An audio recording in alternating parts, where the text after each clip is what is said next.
Denilde do céu, Denilde. O carisma dele é tão grande que a gente até deixou o vídeo passar de novo, né? Foi uma loucura, quer dizer, com o carisma de um galã de Hollywood, com o discurso afiado de um comediante. Na sua percepção, Denilde, qual é o impacto que Obama pode ter na candidatura de Kamala Harris?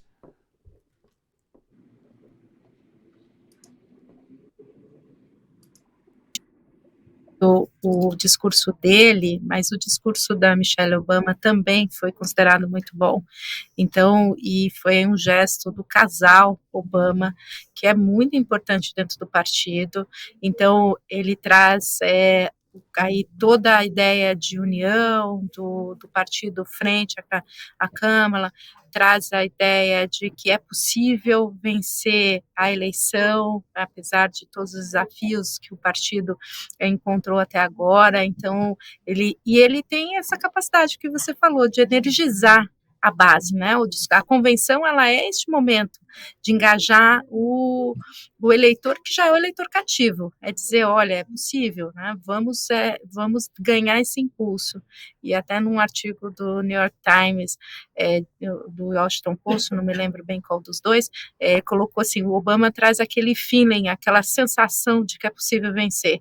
Então é isso que a campanha precisa nesse momento, porque ela agora entra na fase em que ela precisa mobilizar eleitores, e o Obama consegue mobilizar de baixo para cima, diferente de outros membros do partido que também são igualmente importantes na máquina.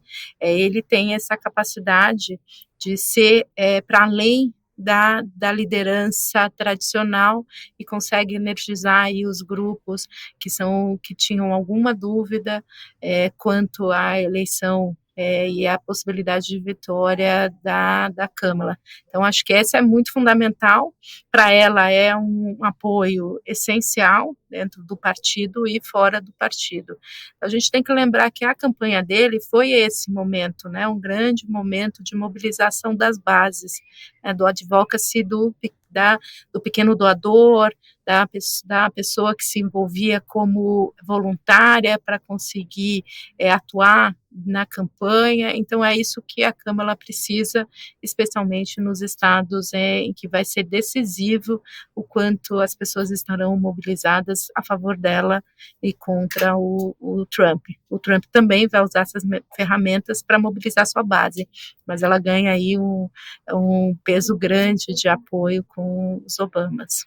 Você lembrou muito bem da campanha do Obama, né? Porque foi uma das primeiras campanhas que realmente conseguiu fazer um uso das redes sociais incrível e conseguiu ativar ali o grassroots, né? As pessoas, a base mesmo, para conseguir levantar e chegar onde ele chegou, né?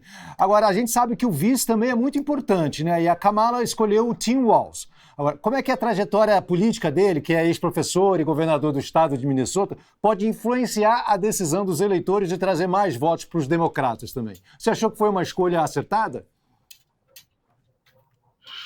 Olha, dentro das opções que ela tinha, acho que foi acertada. Ela fez uma opção bem pragmática, né? Escolheu alguém que pode ter respeito junto a um eleitor que é mais refratário a ela, né, que é o eleitor do meio oeste, né, aquele eleitor considerado médio, cidadão médio americano, né, que não está nos grandes centros, né, então a trajetória dele como professor, como treinador, a mesma posição dele como governador tem sido uma posição de conseguir trazer grupos conservadores junto a grupos mais progressistas. Então essa capacidade de moderação que ele apresentou é importante.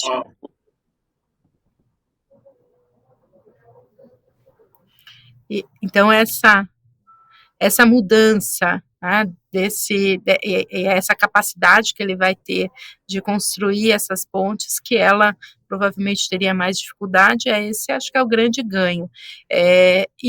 Também um ganho importante para a campanha dela é trazer uma visão de que ela não é tão liberal como alguns republicanos têm colocado, que ela dialoga com pessoas que têm uma posição mais central e mais de centro e mais até com um viés conservador. Então e é isso que ele consegue dialogar, né? Ele dialoga com um modelo de sociedade americana mais tradicional e também com a capacidade aí de fazer pontes com os conservadores moderados.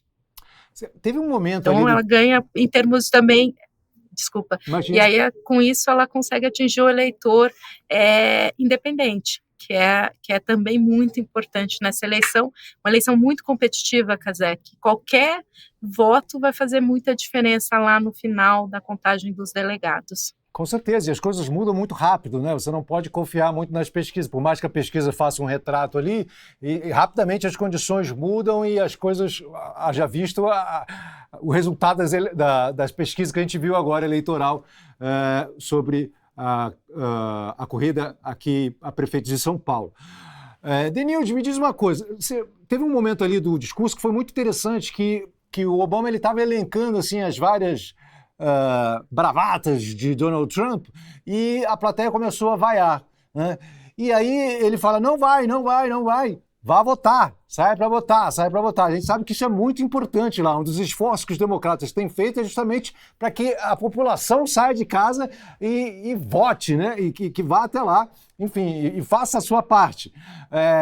Como é que você vê os esforços que os democratas estão fazendo nesse momento justamente para fazer com que as pessoas saiam de casa e votem?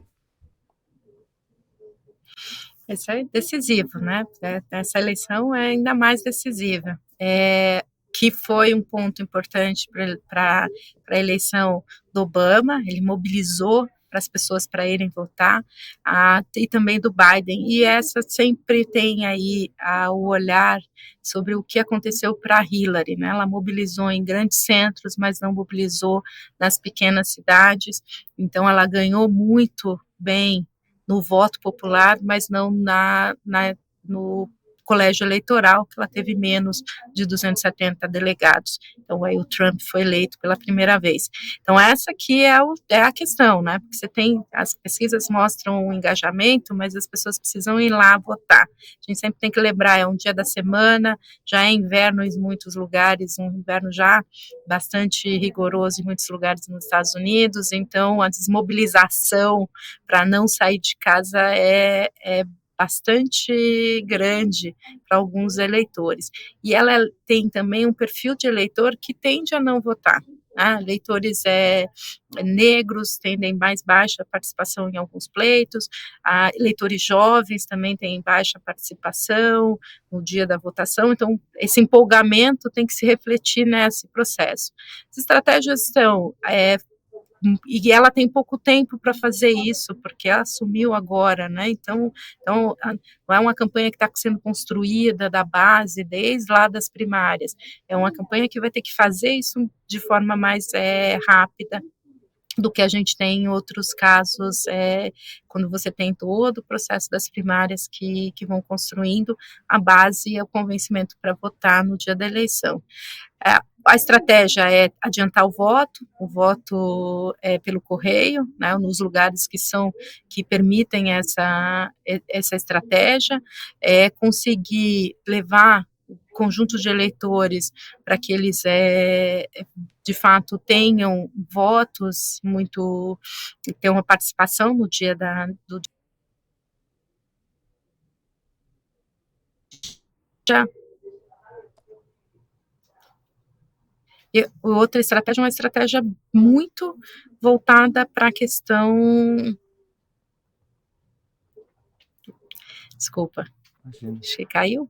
Não, estamos te ouvindo. E a outra estratégia que é muito importante nesse processo é a judicialização. Tem muitas barreiras, Cazé, nos estados, né, que fazem com que criem situações que o eleitor acaba sendo impedido de votar.